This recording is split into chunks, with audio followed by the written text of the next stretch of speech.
Good morning, everybody. We're live here from the birdhouse. It is the last day of April, and we are right in the middle of migration, which is very exciting.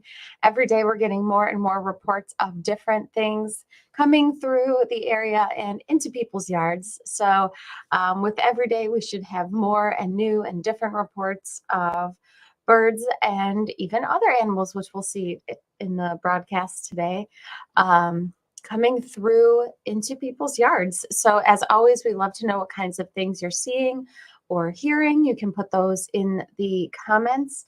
And we'd love to know what kind of things are coming to your backyard feeders. You can put those in the comments as well, or you can just say hi. If you have any questions, you can throw those in there too. We will get started.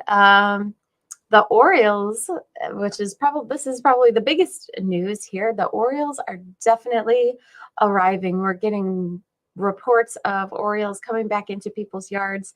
Started a couple of days ago.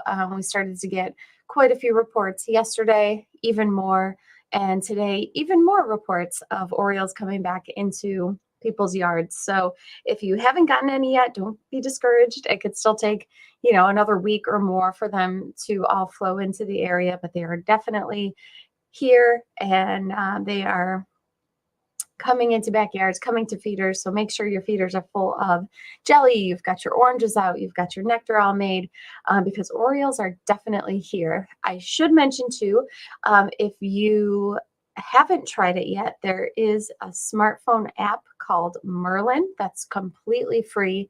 And what you can do on that is use the sound ID, because a lot of birds are starting to call and chirp and sing, and you might not know what they all are. I certainly know that I don't know each and every bird that is chirping in my yard. But if you download the Merlin app, it's spelled Merlin, it will listen to the birds that are chirping and singing around you and tell you what they are.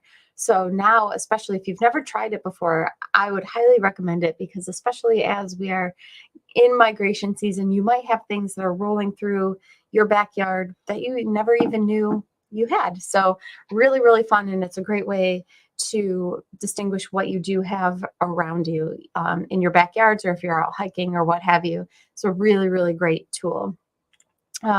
So yes, Baltimore Orioles are here. This picture was just sent in, I believe yesterday, by Mark, who saw Baltimore Orioles. So not only did he send in photos, we've got some other photos here of Baltimore Orioles coming back into people's yards. This is a picture of a Baltimore Oriole and a Northern Mockingbird that was sent in by Benny. A couple pictures there, some Baltimore Orioles. Another picture of a Baltimore Oriole there by Benny. And this one was just sent in yesterday, I believe.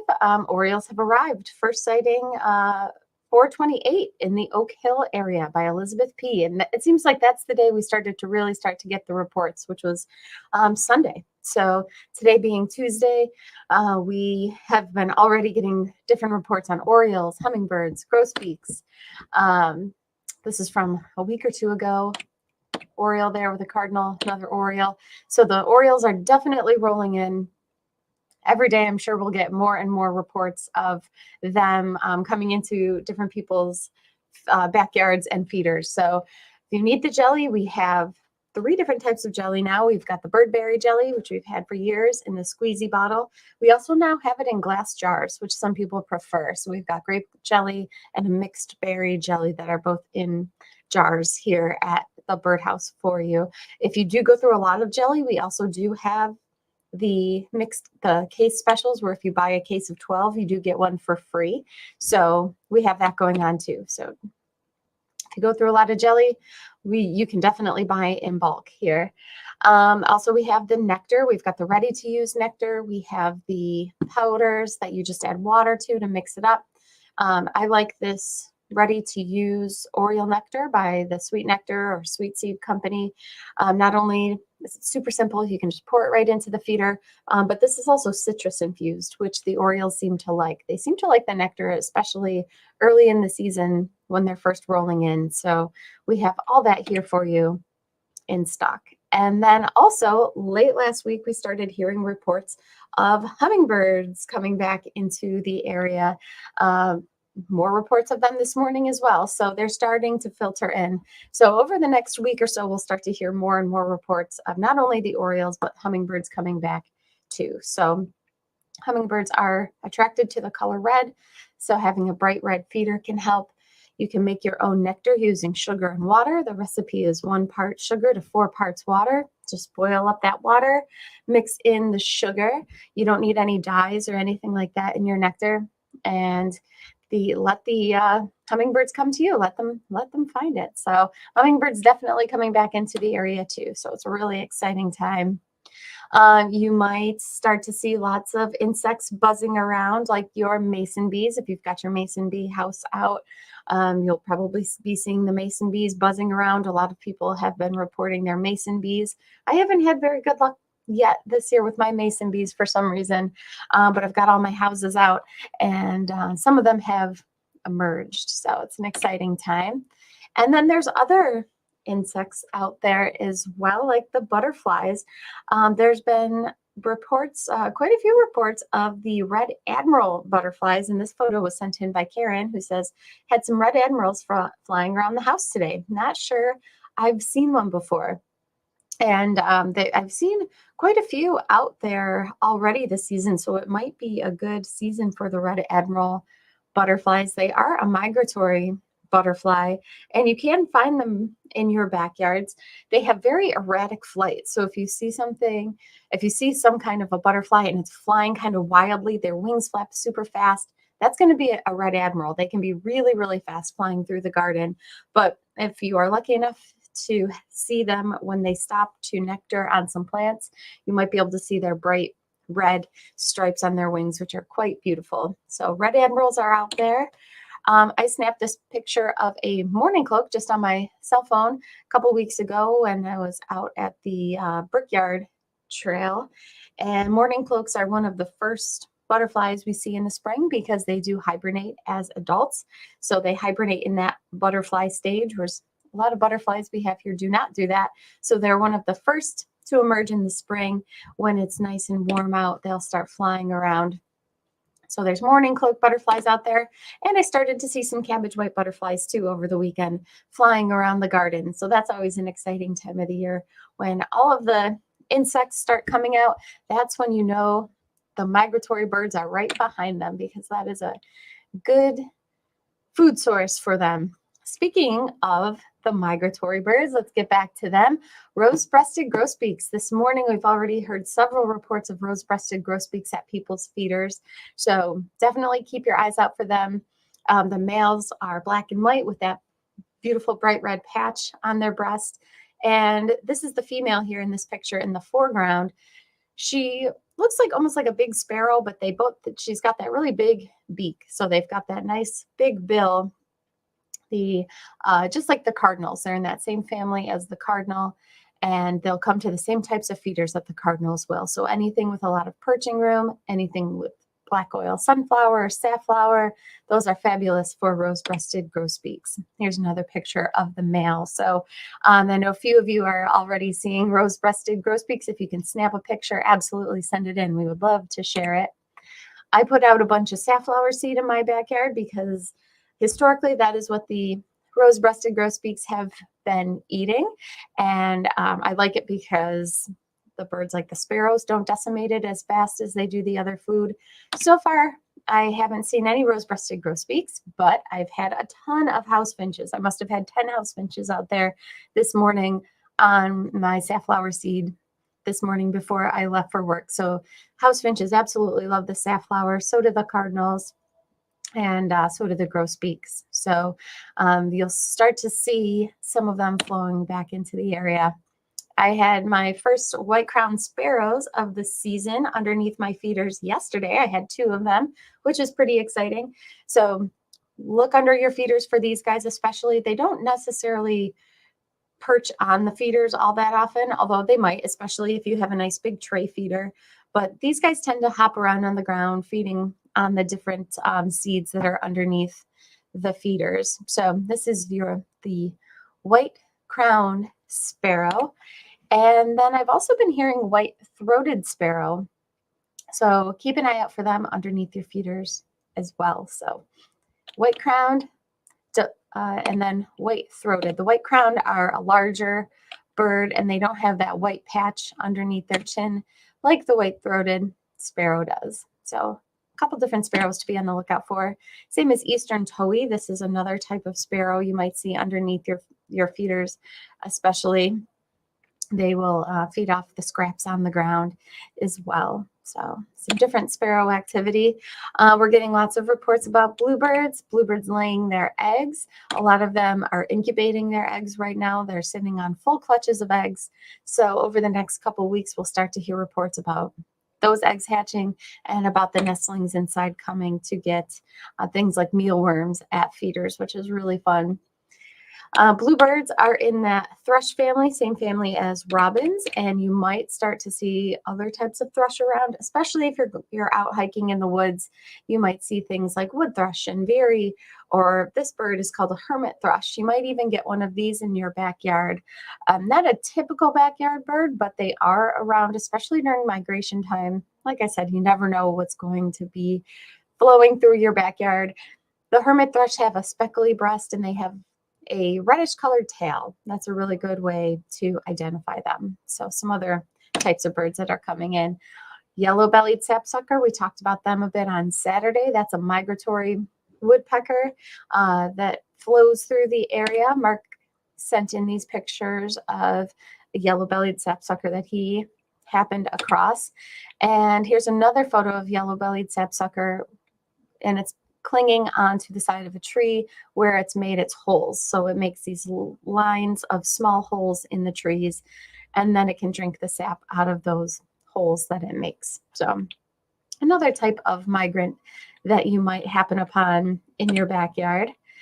There's been reports of blue-headed vireo, and not only blue-headed vireo, but warbling vireo, especially if you're using that Merlin app to identify the different bird sounds that you're hearing.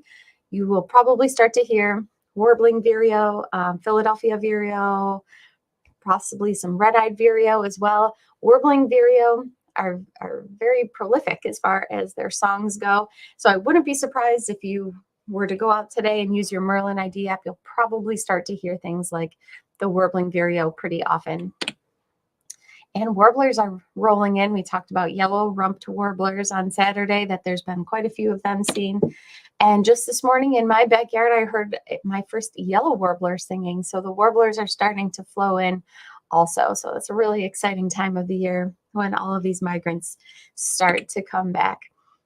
Red-winged blackbirds have been around for a bit, but it seems like the females are starting to arrive in larger numbers, and they're coming to backyard feeders. The males are black with the bright red and yellow wings, and the females are there's a picture of the female here on the right-hand side. She's brownish in color with kind of a yellowish wash on her face, and they've been spotted underneath feeders this time of the year. You tend to see them in places like marshes that have cattails or reeds, and they will nest in that area. So some other birds to be out on the lookout for. Another type of blackbird, the rusty blackbird, is spotted around here and there. It's not the most common bird, but they do migrate through. And Mark sent in this photo recently of a rusty blackbird. So really cool sighting there. And I thought I would share these photos again of the red-headed woodpecker that Mark had sent in from Cayuga Lake State Park. The red-headed woodpecker, not to be confused with the red-bellied woodpecker that we get fairly often. But you might happen upon red-bellied or red-headed woodpecker. They do come to feeders here and there, not too often, but especially if you're along the lake, they can be seen there more so than inland. And herons, lots of reports on herons. This beautiful photo was sent in of a great blue heron at the Churchville Dam by Robert Frey. Another picture of a heron hunting here in some reeds sent in by Mark. And then killdeer. If you're over by the water, of course, be on the lookout for those herons. You might start to see osprey coming into the area, lots of bald eagles around, and then the shorebirds are flowing into like killdeer. And finally, to wrap it up, with it being spring, animals start to disperse a little bit. This is from April 4th, but this is a photo of a coyote that Karen had sent in. She says, saw this coyote, and yep, that is definitely a coyote behind my folks' house in Brighton this morning. Quite the surprise. So yeah, this is the time of the year where we might hear about, black bears. Is they're dispersing as those young males are dispersing and they're finding their place to go. Sometimes they'll wander through town and stop at bird feeders and in people's backyards. So who knows what kind of reports we will get, but absolutely be on the lookout at your feeders for those rose-breasted grosbeaks coming to seed feeders, your Baltimore Orioles coming to your grape jelly and orange feeders, and then those hummingbirds. They're all rolling in. So it's a really exciting time of the year. It looks like, you guys, there's some comments here.